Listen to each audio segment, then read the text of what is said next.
All right, welcome to the Unbroken Ground, Season 2, Episode 30.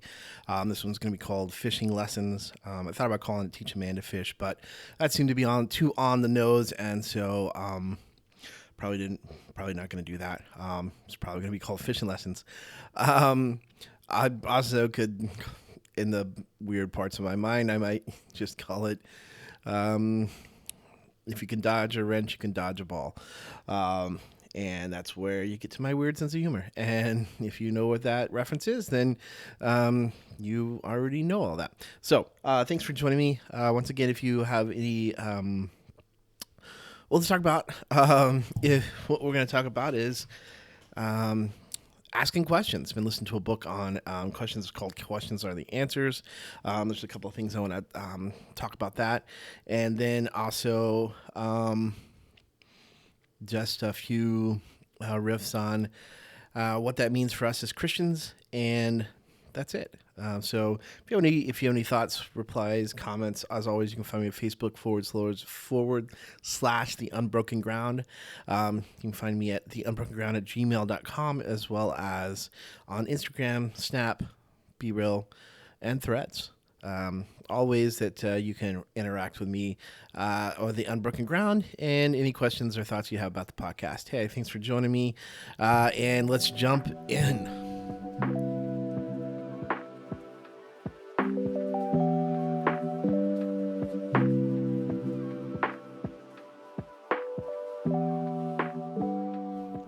So here's the thing that I think mostly sets me off as I'm thinking about this idea of teaching a man to fish. There's this old adage that's like, if you catch a fish, you feed a man for a day.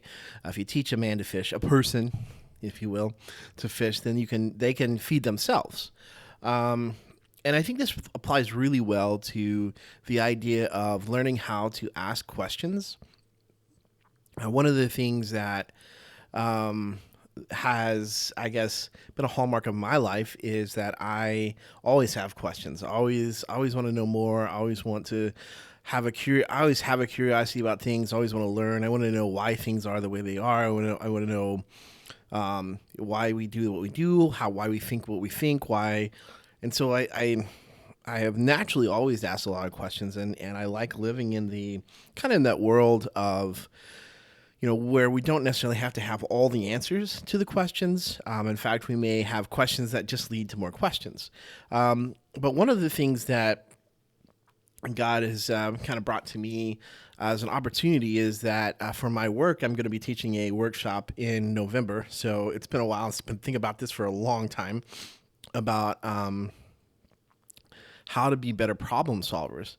And the more you look into that, the more you look into problem solving, what you find is that more people would say that those who are better problem solvers are good at asking the right questions.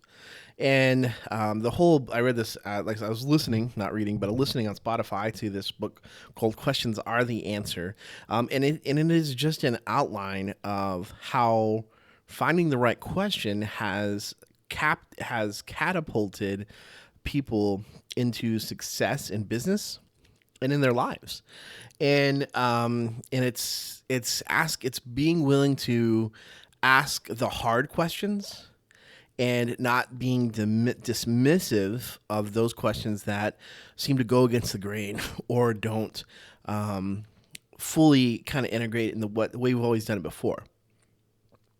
And so like the book actually kind of goes through several different creative and business places. One of the places like Pixar talks about how they use the brutality of just exposing a person to their work, kind of a rough draft that they have, and just allowing everybody to watch it, see it, what they're doing, the direction they're going, and then ask any question they want and to give any feedback that they can. And they've talked about how hard this is as a person, as a director. You say this is your project, this is your dream. You're sitting there, and you basically just kind of open it up to, with no protection, no safeguards, just say, give it to me straight, and they just, and the feedback they give and how much better it makes the films. But it's this very difficult thing, and it's all about asking the right questions and being willing to ask the right questions. And being and not just asking the right questions also, but being willing to go and find the answers. Because a lot of times we stop with the questions. So one of the things that I think is super important, and I think that you see this in the Bible. I think you see this in just in education that's done well, is teaching people how to think and one of the big parts of that is teaching them how to question. Now, this is, I think, a difficult thing, because as Christians, we've actually, over the last, well, let's say 30 years, we've actually developed a very, very different mindset to questions, and we've been more okay with not asking questions. Like with the rise of the CEO pastor, the pastor's kind of in charge of the church, and he's the one that gets up and he tells you all the answers, and he tells you what to think, and he tells you what to do, and you don't have to ask questions, you just have to listen and do, and we get real comfortable with that, and we like that. That's actually consumerism in the guise of church, where we just show up and the pastor provides us with a teaching, the knowledge that we have. We just listen, we take it in, we digest it, and we don't have to ask questions about it. We just say, okay, good, well, cool, yeah, I've done my church, I've done my with time with God, I'm good, I've received, I've worshipped, and we've actually gotten almost skeptical of asking questions. And there's been a whole movement, and I'm not, hear me clearly, I am not speaking out against homeschooling kids. I don't think there's a right or wrong answer to that. But what I do think there is a wrong answer if you're homeschooling kids because you don't want to expose them to ideas that you don't want to talk about or have answers to or have questions about. Like, if you're going to homeschool your kids, teach them how to question.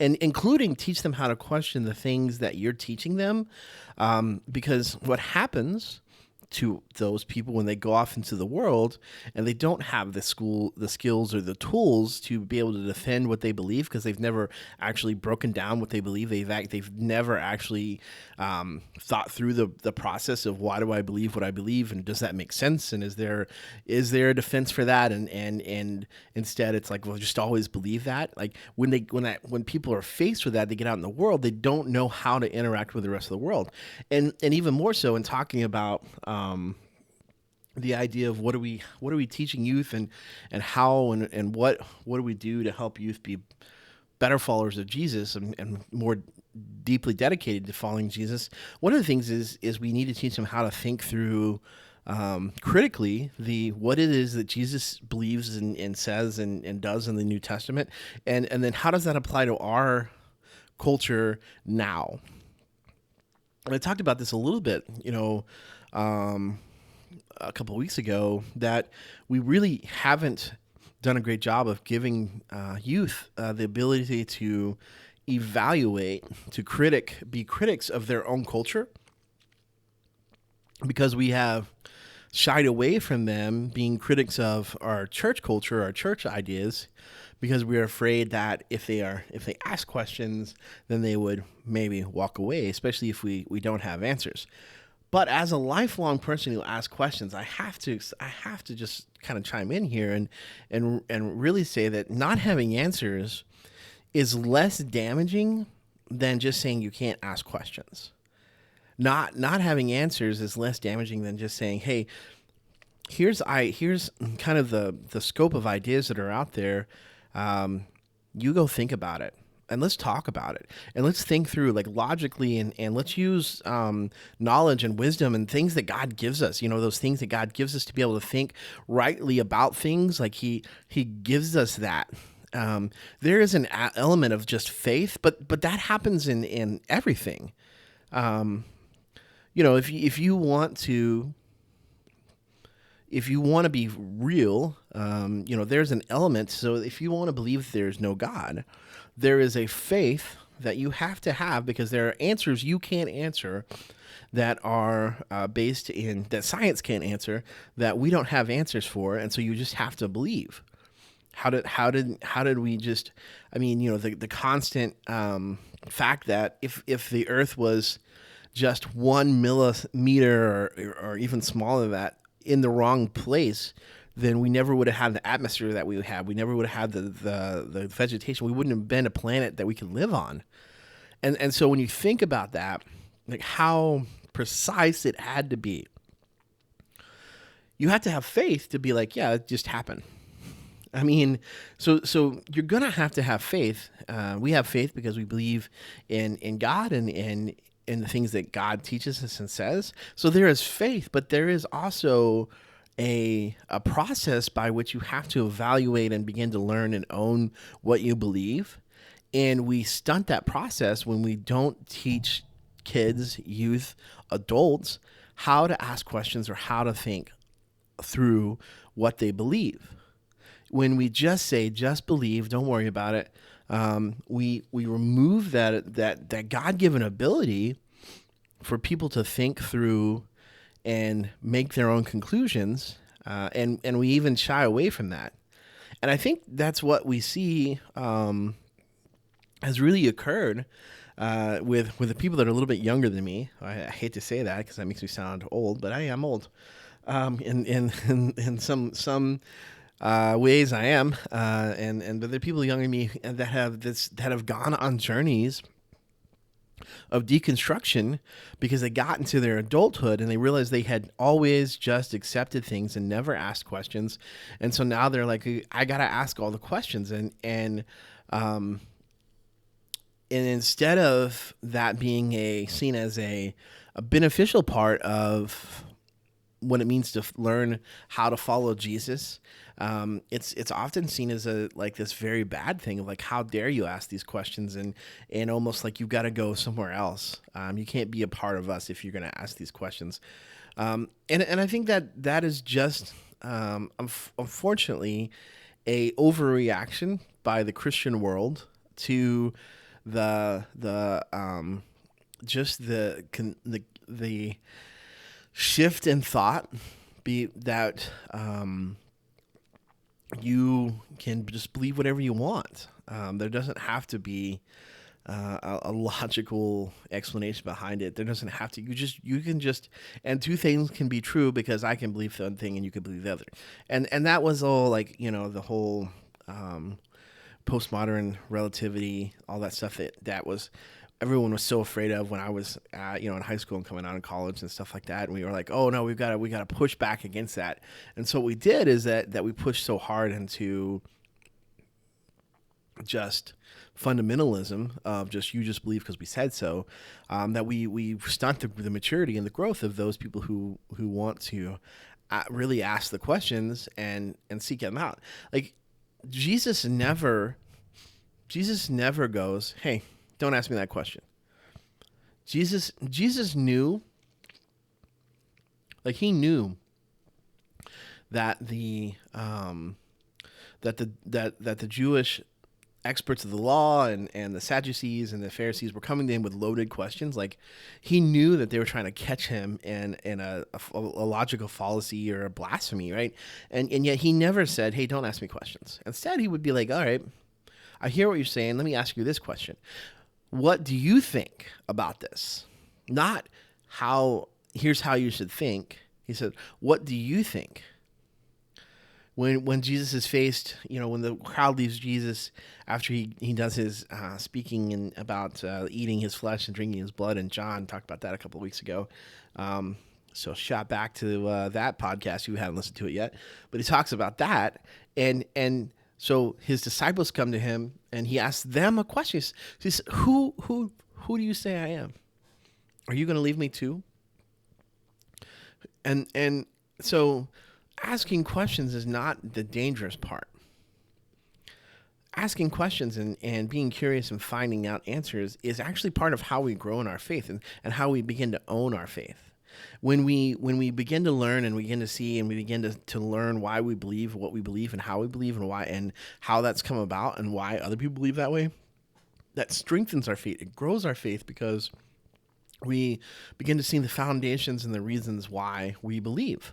When we're told not to ask questions or to seek any of those things, but just to believe, then it puts us on a very rocky foundation, not a rocky one, but a shaky foundation, because we don't know how to evaluate beliefs. All the beliefs in the world that come there, like I say, there are tons of beliefs out there in the world, and there's a ton of situations. Like, how do we react? And so we basically have pulled ourselves back from being able to have any kind of discourse, because we don't allow people to ask questions. And when you don't ask questions, you're not curious. You can't have a discourse. And so I saw, and it just brings us to this crazy place. I think I saw someone put on LinkedIn, of all places, like, we've lost our ability to say that we agree to disagree. And I was like, I agree. I agree with that. We have lost our ability to do that. But then he went on to say, whatever this guy was, I don't even know who it was, but he was like, even if you think the other person is 100% wrong, you could still say that you agree to disagree. And I think that that's just not the way that works. In fact, in the books, Questions Are the Answers, what we've discovered is that with all of the knowledge at our fingertips that we have, we can Google everything, we can get all this knowledge. What we've done is not become more knowledgeable, but we've actually become more convinced that we are right in whatever it is that we think. So we've lost the humility to admit that we may not have it all figured out. We've lost the ability to admit that maybe your ideas might have some merit. Or we get to a point where it's like we have to decide one way or the other. There's no, this is the only way it can be, because there are those times when you've just got to make a judgment call one way or the other. And that's when you can say, hey, look, you have some good points, some valid points, but I don't know the answer. I don't know the answer. But I don't agree necessarily with all of your points. And so I humbly say, let's agree to disagree, because I don't know. I know what I believe. I'm convinced in what I believe, but I'm not certain that you don't have some other part of the idea in such a way that I have to declare that you've got it all wrong. But we've really turned that into kind of the standard of our debate now. It's like, well, I'm just going to agree to disagree. I think that you're totally wrong. There's no merit to any of your argument. You're way off base. Which, if that's true, that there is no merit, then you should be able to reveal and show to them by appealing to things like wisdom and knowledge and facts. But if they are unable to, go there with you with the facts, you might just be like, well, maybe you don't say this out loud, but you just say, well, you may in your own sense may have to go, well, you're not dealing with facts. It's hard for us to have a discussion about a logical discussion here about things when we don't deal with facts. And that's where it gets into like the whole hard thing about postmodernism and all that kind of stuff. But in order to have civil discourse, we do have to have the ability to say, I don't actually have all the answers. I have some questions. I have a lot of questions. And things I don't understand and things I don't have answers for. And it's okay to say, I don't have answers for these things. And so if somebody says, well, what about this? And you don't know, it's okay to say, you know what? I don't have all that figured out yet.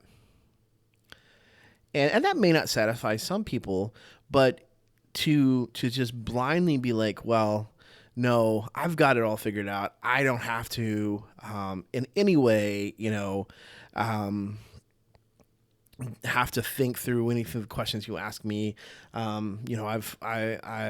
I have all the right answers, and I think this is just highlighted for me, and this is something that has been going on for some time in Christian circles. And so and again, it's not just homeschool people. I'm not trying to pick on those people, but there are certain types of people who homeschool because they're like, I don't want my kids exposed to certain ideas, and I get that. Like I get that. Like there are certain things that's like I don't think that these eyes should see those things. However, if you're going to do that, then you need to teach them how to ask questions. You need to teach them how to test everything. That's what Paul says about the Bereans. Paul says, blessed are the Bereans, because they took what Paul said, the things that Paul said, the Paul who wrote all of the Bible, not all the Bible, sorry, who wrote much of the New Testament, they took what Paul said and they took it back to Scripture and it's like, is what Paul's saying, is this accurate? Is this true? And Paul commended them for that. And so when we don't teach our youth, when we don't teach children, when we don't teach believers to do that same kind of thing, to test everything, to question everything in the sense of like, is this actually truth? Then what we get is we get a weaker, more immature body of believers who lack the ability to engage with a thinking world. And so it's not easy, because the thing is, like, if you expose people to ideas, they might get the wrong ones, right? Like it's much easier. And so I feel like it's kind of like the way that I grew up in a very kind of loose sense of legalism. Like it's much easier to like, what does it look like to be a follower of Jesus? And so if you can do the things that check the boxes on the list of this is what it looks like to be a follower of Jesus, as long as you can check the boxes, then you are a follower. And then, I got to when I was like 21 years old, and I went to I can remember the summer camp I went to, maybe I was 20. And the guy was like, yeah, so we're walked by the Spirit. And I was like, that doesn't jive with what I've been taught. Like I've been taught, do these things. That's what it looks like to be a Christian. So if I do these things, and it was like, but then Galatians is like, you walk by the Spirit, because the Spirit lives in you. You walk by the Spirit. That's how that fruit that comes from you, that's how you will, that's how they know who you are. It's because of the fruit that comes out of you, and that fruit is of the Spirit. It should be of the Spirit. And it's much easier just to teach people to act a certain way, to do certain things, to say certain things, to be certain things, than it is to say, hey, you've got to rely on the Spirit, walk with the Spirit, and you got to think through, like, what is it that Jesus would really do and say here?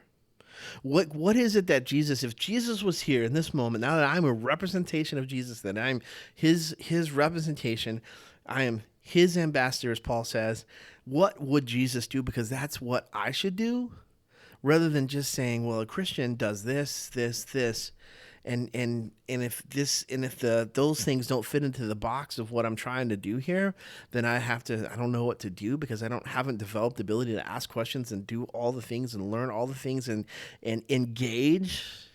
Then we're just gonna have a more immature faith. You've taught people, you've given people the fish, you've given people the bread of life, but you've not taught people how to walk by the Spirit. And so we've created I think in some ways, not everyone and not in all places, but we've leaned towards creating a more immature following of Jesus. And instead of being instead of being able to engage with the world, we see that it becomes more insular. And so rather than being able to engage with people who aren't exactly like you, or who don't believe exactly like you, we begin to circle the wagons. We begin to pull in and say, well, we need our own culture. So we need our own music. We need our own schools. We need our own communities. And we keep those people who don't look like us out, because we haven't learned how to basically discern the way to live as Jesus would, in situations that aren't very well structured. This is, we go to church and we do this and we do that. And I realize that's a generalization. And so I'm not trying to be just like generalizing things. I'm just saying, like, if you're a parent, I'm begging you, teach your child how to think. Teach your child how to question. They will be better for it. Teach them that they should not just take things that an authority says, and that they should search the Bible to see what it says and why they believe what they believe. Like, that's part of the creation of faith. Like if you don't do that, then a lot of times they're just living on your faith. And then when they walk away, they get out from underneath your tutelage, your understanding, then they don't have the tools to do the things that they need to do. There is, and they can learn. God's good and God's gracious, and they can learn. But like, so much of our public discourse is so poor because it's driven by this idea that I'm right and you're wrong, and more and more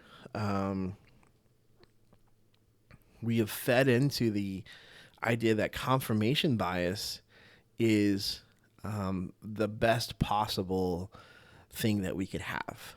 And so, like, we get so, I've seen it. I've seen conservatives get so wrapped up in this idea of, like, well, Facebook is only is out to get you. It's this crazy leftist place, and they're trying to sculpt the narrative. And yet at the same time, as conservatives, I watch conservative people who only listen to and never question and never doubt and never go, well, let me check that. Let me fact check that. Conservative voices, they just said, yeah, and then they cultivate them, and then they surround themselves, and it becomes like an echo chamber. And honestly, I don't hang around with as many people that are on, like, the far left, but there are people on the far left that do that too, right? They find the people that say the things they want them to say and don't challenge them, because it's hard. It's hard to have your beliefs challenged. And it's hard to have to think through. And it's easy to just not want to have to do that. Like, I had someone the other day who they're like, "Oh, I wish I, you always have, like, kind of deep thoughts or critical thinking skills, and I wish I could be like you." And I was like, no, you don't want to be like me. Asking questions and always having questions and not having answers is hard at times. Like, it would be easier just to be like, yeah, I just believe. I don't have to think about it. I don't have to ask the questions. I don't have to worry about it. I'm just gonna believe. Just gonna take that at face value. Just gonna move on from here. And it's easier to surround yourself with people that think just like you do, and never challenge you, and never cause you to look at life in a different way. But because I'm broken the way that I'm broken, that God has made this way, and I kid. I love the way God's made me. I know that He's made me this way specifically for reasons, for His reasons, for His glory, for His service, and so I seek out the opposite viewpoint. I want to hear what people believe and why they believe that, because I want to know that if what I believe is true, or am I, caught in that echo chamber where I'm just allowing the same people to tell me the same things, and so they're just telling me what I want to hear. And so this is not for everybody, but I seek out theologians on both sides of the aisle. I seek out, I've listened to podcasts from people that I'm like, I know I'm not going to agree with what they say. I know with everything they say, it's probably going to make me mad in a few places. But I think that's one of those important things about developing faith and developing understanding of how to move through the faith community, is that you should do that. Like you should in interface and engage not just with people that you know are going to think like you and believe like you and make life easy for you, but also people that are going to challenge you, people that are going to make you question, because that's how things get better. That's how things grow. That's how things mature. And when we don't do that, we become stagnant.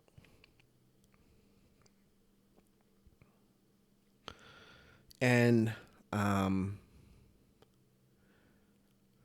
I think that for me, that's the hardest thing is like I have like a real hesitation to be like, oh, I'm gonna introduce this whole thought like provoking questions on people, and it's gonna maybe wreck them in a lot of good ways.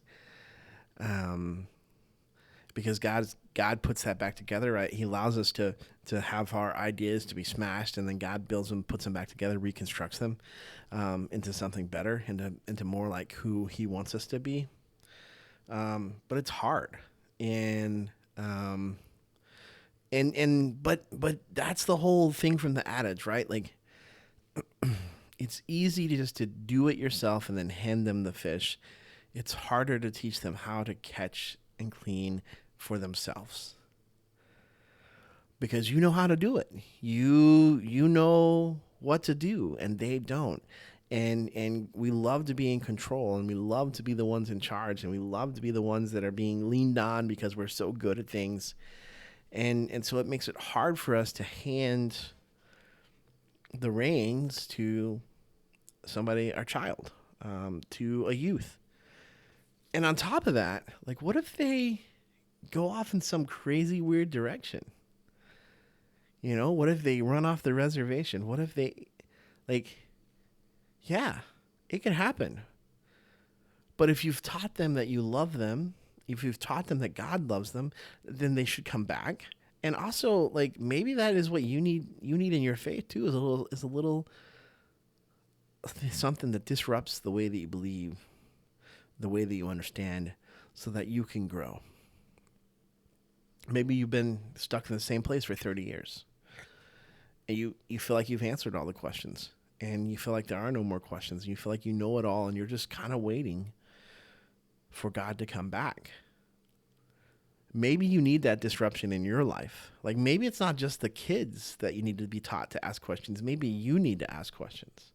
And maybe we need to be not afraid of questions. Maybe we need to embrace them. And maybe we need to be curious about what the Bible says, and why we believe it, and why we think that's how life should be lived out, and all of these things. Maybe we need to be challenged. Maybe our faith needs to be challenged so we can grow. Um, you know, it can be so easy to just rest on what you learned and where you're at, and yet God is dynamic, and He is constantly He's constantly not changing, but He's constantly teaching us more about who He is. And I believe firmly believe that because God is so infinite and so huge and so big, that we barely scrape the surface of who He is on this life, and we'll spend a whole eternity just learning about Him and who He is and His character and throughout all of eternity. And so God is bigger than the questions that we might have. I think that's one of the things that is so important to me to realize, is that God's not afraid of any question that you have. God's not afraid of the questions that you have, the doubts that you have, the fears that you have. He's not afraid of those things. He has answers. You might not like the answers always, but if you seek Him and you bring your questions to Him, I believe you'll find answers. Again, you won't necessarily have an answer for every single question in such a way that's like, yep, I fully know. Sometimes you go, this is my best understanding. This side of heaven, this is as far as I can understand. This is as good as I get on this subject, on this question. And that's okay. Like, we don't have to have everything figured out, every answer. Honestly, we went through such a cycle of like apologetics where like, well, you got to argue people into heaven. Like, if you just have the right argument, if you just had the right argument so that people couldn't logically deny the question about who Jesus is, then you'd win, right? And what I have found in my experience, again, just my experience, I'm not even trying to apply this to any kind of universal truth or anything, but I've not seen people be argued into a relationship with Jesus. I've seen people who are struck by his kindness, by his love, by his grace, by his forgiveness, and I've seen them drawn into a relationship with Jesus. But I rarely, or never have I ever seen somebody just argued into it.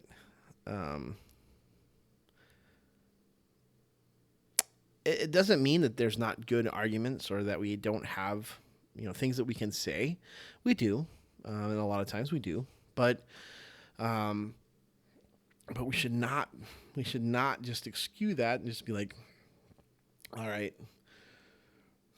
all of that, cool, whatever. Let's not ask any more questions.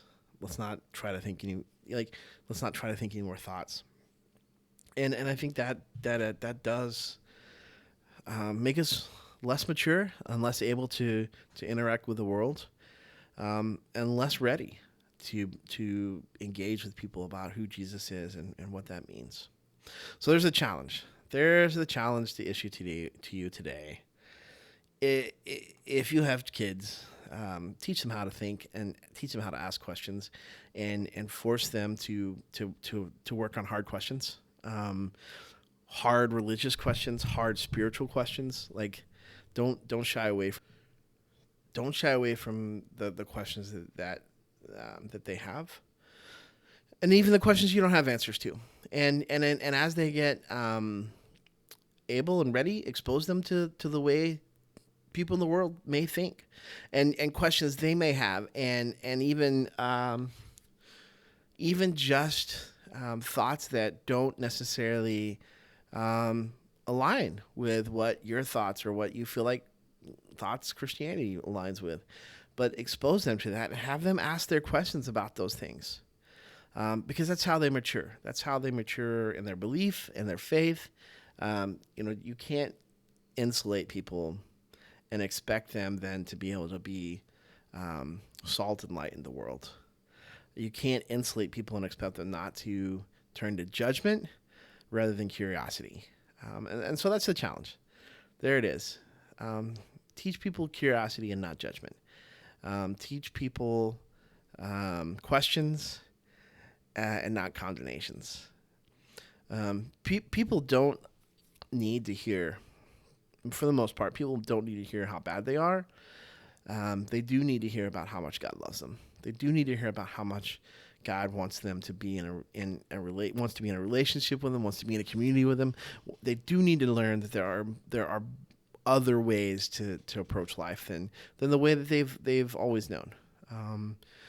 And so that's what I think following Christ, a lot of that means is that you are a light to the world, you're salt to the world, you're a light on a hill, because you show that there is a difference in how you live. And so they would want to be like, they'd want to know how is that? How are you different? Why are you different? And then how do I be like you? And I think that's what will draw people to Jesus.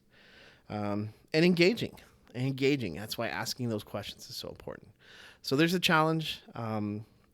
Teach your children how to think, ask questions, but teach yourself. If you don't know how to ask good questions, there's lots of resources out there. Get out there, ask questions, learn how to ask them, and learn how other people ask them, so that you can be better at that as well. There you go. Thanks for listening. Hopefully we'll catch you next week.